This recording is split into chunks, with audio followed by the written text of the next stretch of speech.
Good afternoon and welcome to our conversation with Mike McFarland. He is the Senior Director of Product Management and Marketing at Airvana.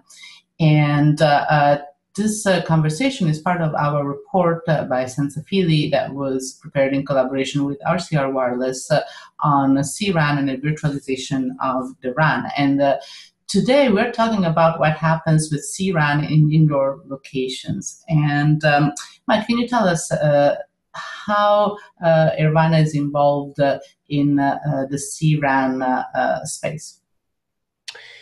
Well, we've been in wireless since 2000. We were founded back then, focusing initially on macro cell equipment, and established a very large and successful business there, OEMing products to both Nortel and Ericsson for EVDO macro cells.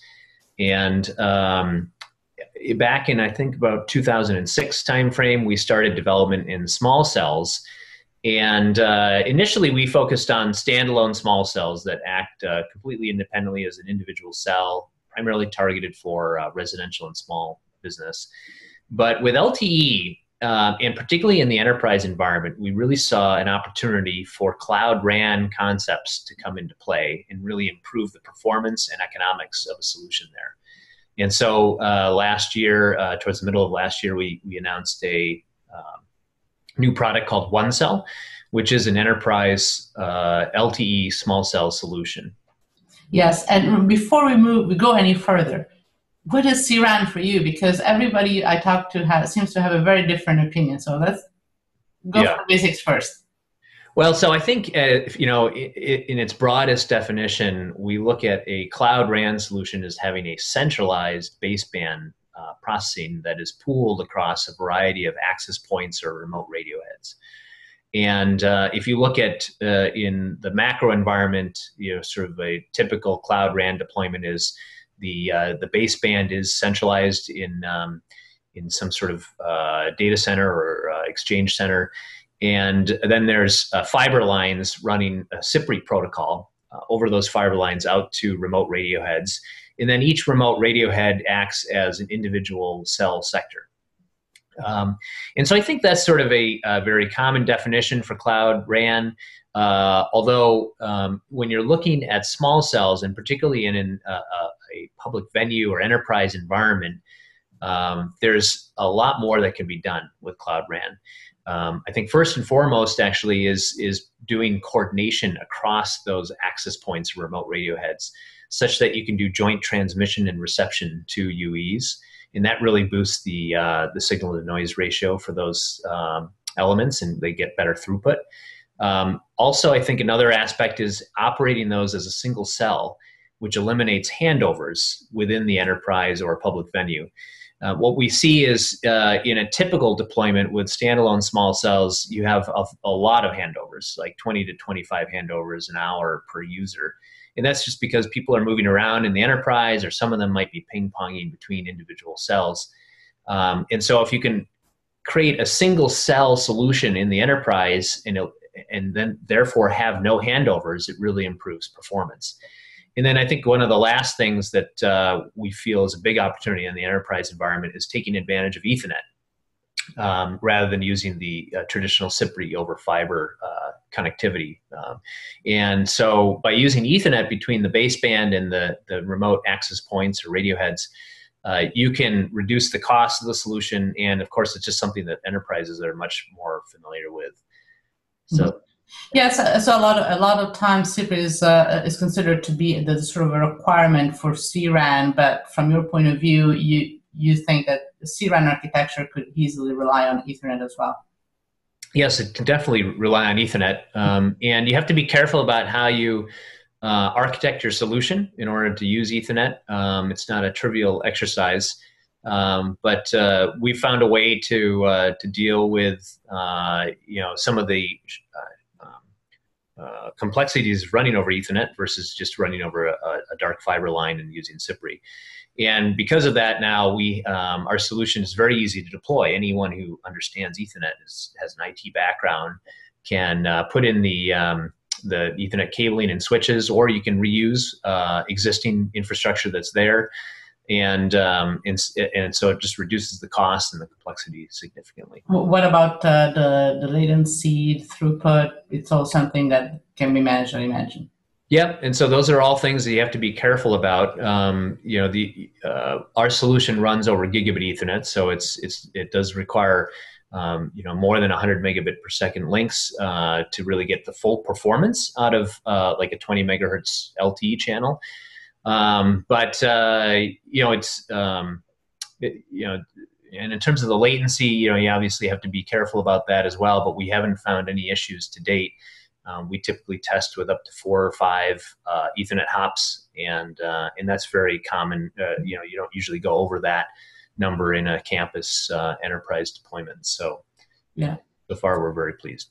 Now, one thing that it's interesting, it raises the issue of interference. And when you are indoors, you are much better off than if you're outdoors, because you don't have so much interference with the macro. But the small cells do interfere with each other because they are in an environment they're close. And as you mentioned, there's a lot of handoffs, there is a lot of issues. So how do you deal with that problem? Yeah, well, so one of the nice things about indoor is that you do have less interaction with the macro than if you're an outdoor small cell. I mean, outdoor small cells not only are, I think, a little bit more challenging to deploy because you have to get, it installed usually on some sort of lamppost, and that means you may have to get some rights from the municipality to install it. You need to provision backhaul and power to that location. All these things are complex, but then you also have the additional complexity of people driving in cars and moving very quickly back and forth. And so you've got to do a lot of handoffs very frequently, very quickly. Whereas when you're indoors, you're a little bit more insulated from that.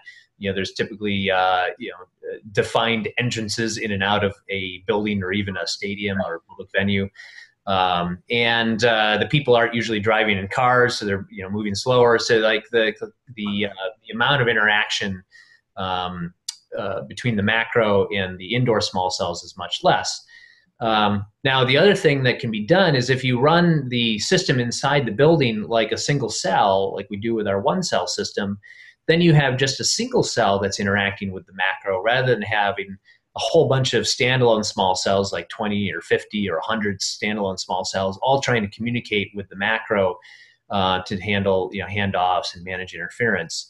And so by acting as a single cell, the macro has just this one interface that it's one cell that it's interacting with. And that makes EICIC a lot simpler in terms of interference management. It makes it a lot easier for handsets to do interference cancellation. They can usually cancel out 1 or 2 interferers, but not more than that. And so in this case, they would just have the one macro interferer or vice versa. So by acting as a single cell, it really simplifies the solution a lot. Yeah, and that complexity is a major issue because once you have operators now are used to have a certain number of macro cells. When you have small cells, the number grows up pretty quickly. So you have to be very careful about where you end up. I heard some operators start losing track of them because there's so many of them, and then it's like, oh. Now, if you let's just try to understand what does the concept of a single cell. What is? Can you tell us a little bit about what is your approach and what motivated it? Well, the initial idea of this approach probably started 4 years ago. And that's when we started doing some very in-depth, hardcore R&D into how can we split the baseband processing from the radio point and be able to run over to Ethernet, but also be able to create this single cell architecture. And the reason that drove us to that is, for one thing, we looked at some of the challenges in a enterprise or public venue environment. One is you want to have consistent data rates throughout the building. And when you have a whole bunch of standalone cells, they create borders. And at those borders, they create interference. They're not coordinated between each other. And X2 and SFR and some of these other fractional frequency reuse techniques just don't work fast enough to keep up with the scheduler that's operating on a per millisecond basis. And so you have these areas of interference, and we've measured that can degrade performance by up to 90%. you just have tremendous impact on people's data rates. It also can increase jitter, which has a very significant impact on voice over LTE, and we've seen up to a 5x increase in the jitter in these areas of interference on the borders. And the borders are not necessarily small. It can be 30, 40, maybe even 50% of the building, depending on how much overlap you have between your cells. And of course, the cells have to overlap in order to avoid coverage holes.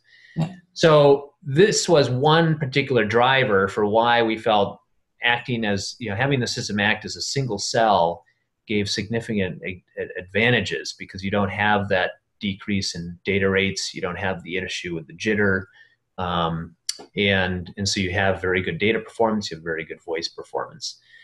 So that was one of the key drivers of it. And of course, then we also looked at the added benefit that you don't have any handovers. Mm-hmm. So how is it structured, your solution? How is it how you help the enterprise or the operators that deploy for the enterprise to go in and address all these issues? So our solution is composed of really two main components. There's a baseband controller. This is different from your typical controller that you might have seen on the market from other solutions. This actually does all of the baseband processing, all of the scheduling for the users across all of the access points, which we call actually radio points. We call them radio points because they're really primarily just functioning as the radio function. And those radio points are connected back to the baseband controller over standard Ethernet LANs. So I'm not, again, some people talk about using Ethernet. What they're really talking about using is the copper within the Cat5 cabling. I'm talking about using regular Ethernet framing, and we connect through standard Ethernet switches. And so that, by using standard Ethernet just makes it very easy for people to deploy. We do have a third element, which is our device management system, or DMS, that would sit somewhere in the operator's core network and manage the solution, and we can manage a very large number of these deployments. And it provides a plug-and-play capability. So when the baseband controller initially boots up, it will automatically discover the radio points, and they will connect to each other. And then the baseband controller will automatically connect back securely through a security gateway back to our management system. Excuse me. And the management system will then provision all of the appropriate configurations related to the core network, to the RF interfaces, and whatnot. So we've tried to make the solution very plug and play, with minimal configurations required from the installer. And of course, then that enables operators to use lower cost labor for most of the installation. So this is a solution that seems to be better suited for the larger enterprise. Is that correct? Well, it's definitely targeted for environments that are, I'd say greater than 50,000 square feet. Or 5,000 square meters. I think if you're in a smaller environment than that, you're probably looking at only one or two standalone small cells, maybe three, to cover the environment. And so in that case, it doesn't probably make sense to use our solution. And we actually, we have products in that space as well. So we're not saying that standalone small cells are bad. We think they're actually a great solution for small, medium business, as well as for residential environments. We just feel that for larger enterprises, you want to have more of a cloud RAN-based architecture. Mm-hmm. Now, your solution is interesting, among other reasons, because it shows you how much activity there is in the indoor space right now, that it's growing, and you see different solutions that are aimed at solving somewhat different problems, even though they're designed to operate all in the same type of environments. And I think it would be interesting to ask you to compare, how does your solution compare to DAS, that it's sort of coming back as a sort of competitor to small cells, regular small cells, and solutions like the DOT or LAMP site? Okay. Well, if you're comparing to DAS, of course, one of the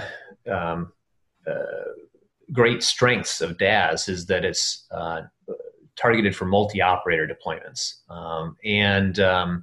So what we did is we specifically spent time architecting our solution to make it multi-operator. And in that sense, we have something called our multi-radio point enclosure. It holds up to 4 radio point modules. And it's fairly compact, about the size of a small toaster, because the radio points aren't very large. They're primarily just the radio. It's not like it's an entire small cell. And so that allows us to feed the 4 radio point modules into a single antenna for aesthetic purposes. So you can have a single antenna down below the ceiling and have our multi-radio point enclosure above the ceiling. And the other thing is, the Ethernet infrastructure can be shared across all 4 operators, so you don't have to duplicate it. Of course, the baseband controllers only take a half of a rack unit, so you can fit 2 of them in 1 rack unit and 4 of them in 2 rack units. So it's very compact. And these things really make the solution multi-operator friendly. And we've also tried to make it, from a business model perspective, similar to DAS in the sense that the radio points are common across operators in a region. So we have a North American radio point that covers all of the major LTE bands for all of the operators.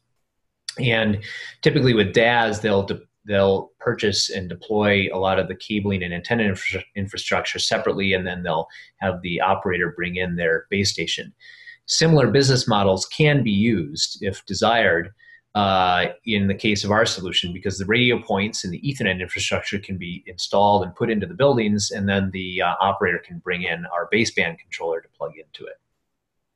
Yeah, so that's interesting, because one of the advantages of DAS is the fact that you do have a good business model in terms of the multi-operator and the need to support multiple operators, but not each operator.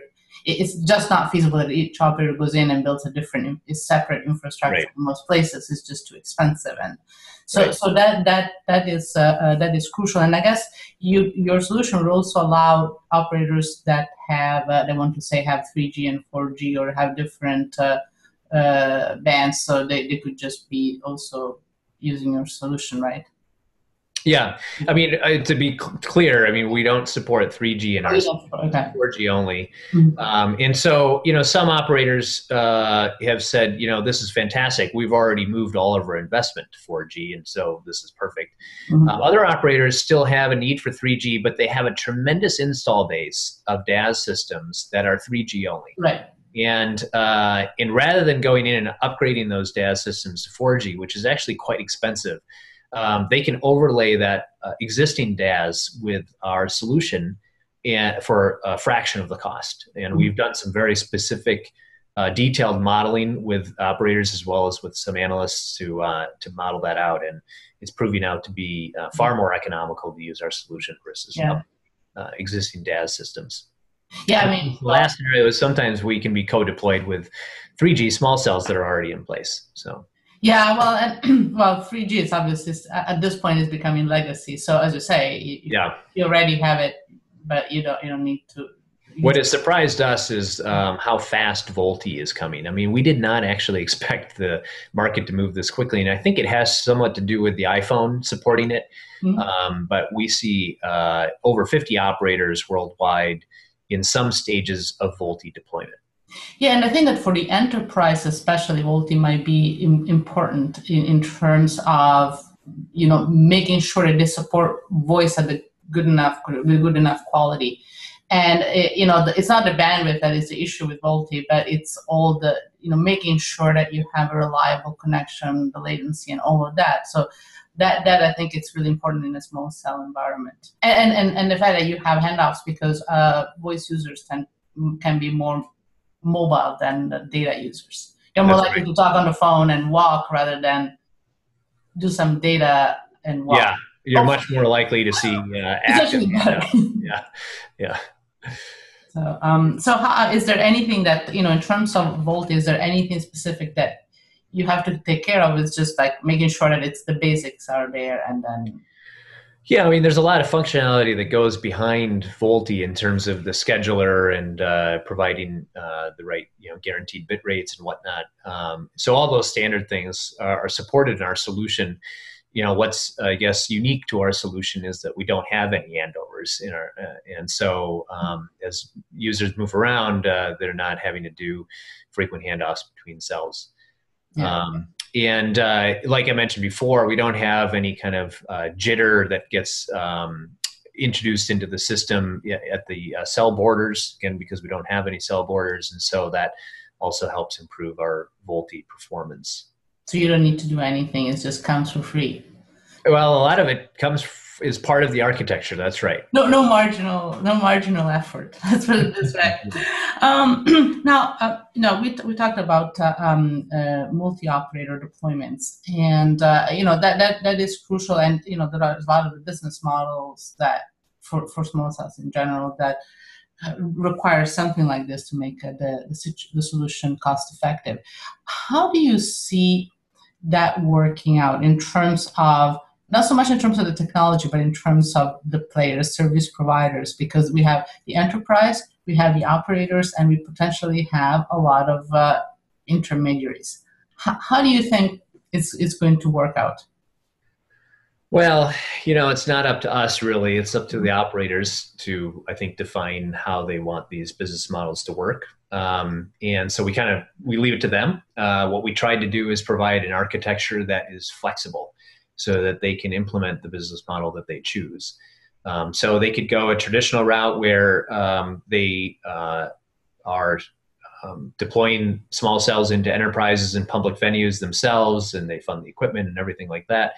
And so they own it from start to finish. That's obviously something that we can support.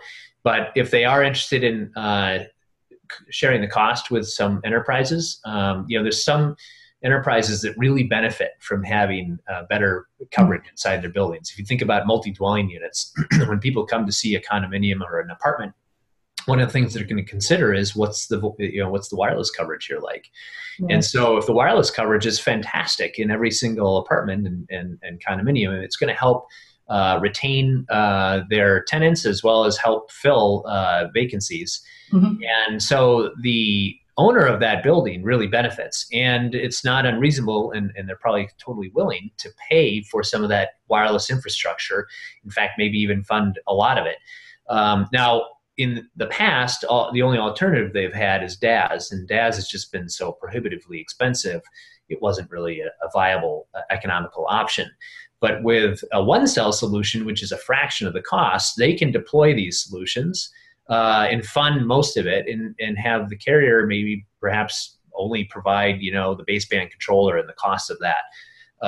Whereas they would fund the radio points, the Ethernet infrastructure, and all of the deployment costs. So there are a variety of models here that can be leveraged by operators to reduce their cost and be able to service their customers very well, because mm-hmm.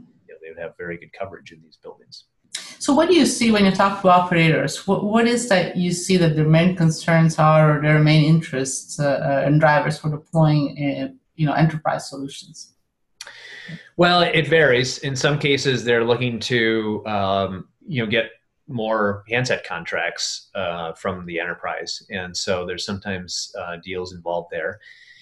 In other cases, they have a very strong interest in offloading a nearby macro cell, particularly in dense urban environments. If you look at the spectrum auctions that recently occurred in the U.S., there was, I think, for one market in New York, $2.76 billion was spent for a slice of spectrum. And that's because the macro cells there are so overloaded. And by offloading onto an enterprise small cell solution, the macro suddenly becomes a lot less loaded, and the users that are on it will get much better performance. So the users outside and in other areas will get better performance from that macro cell. And I think the other area of interest for them now is because there's new low-cost small cell solutions coming out, it's starting to become an interesting option to look at the economics of servicing users with small cells versus using macro cells. Yeah, and it isn't also, in the future, it's going to be even more demand, because the new construction codes demand a lot of materials that are not RF friendly, so to say. Or Yeah. maybe they are RF friendly. Depends on where you stand on. Right. Yeah. I mean, yeah, that's true. The coating they put on the glass that just prevents basically any signal from coming in is yeah. So I would agree. The new building codes have a big impact. Yeah. Well, it's actually, I mean, when you think about it, it's a good way to prevent interference if you Yep, are indoors. So it's actually, again, it really depends on where you stand. It could be a very that's good true. thing in terms of, well, in terms of it allows you, if you look at the macro layer, that allows you to use the spectrum more efficiently. Right. You increase the spectrum reuse.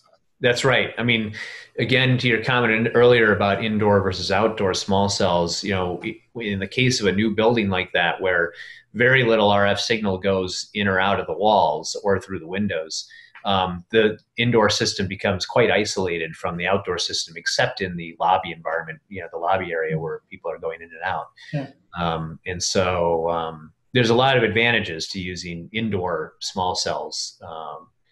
To improve capacity of your overall network versus outdoor small cells, which do have to deal with a lot of interference challenges and handoffs. Now, in closing, what is that we should expect to see from Airvana in the next few years? What are the new directions you're moving into with respect to CRAN? Well, we are continuing to invest in our solution. Particularly in the management system, we have already up to 1,000 small cells in the footprint of one single macro cell. And that has not been easy to achieve. We've had to really refine our management system so that it's supporting the appropriate SON capabilities and making sure that the small cells have the appropriate SON capabilities as well, so they are interacting in an appropriate way with the macro. Of course, making sure all the handoffs are working and whatnot.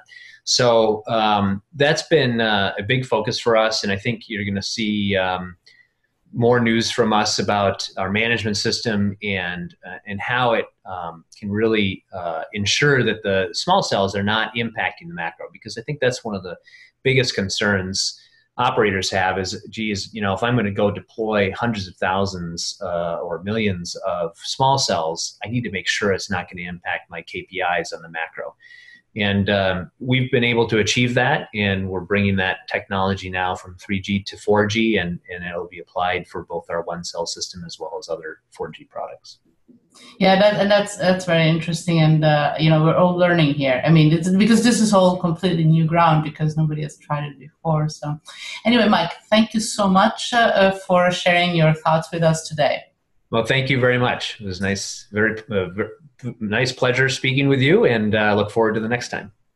Well, thank you, and thanks for listening in. This conversation with Mike McFarland was part of the report on CRAN and the transition of the RAN, which Senza Fili we prepared in collaboration with RCR Wireless. Thank you.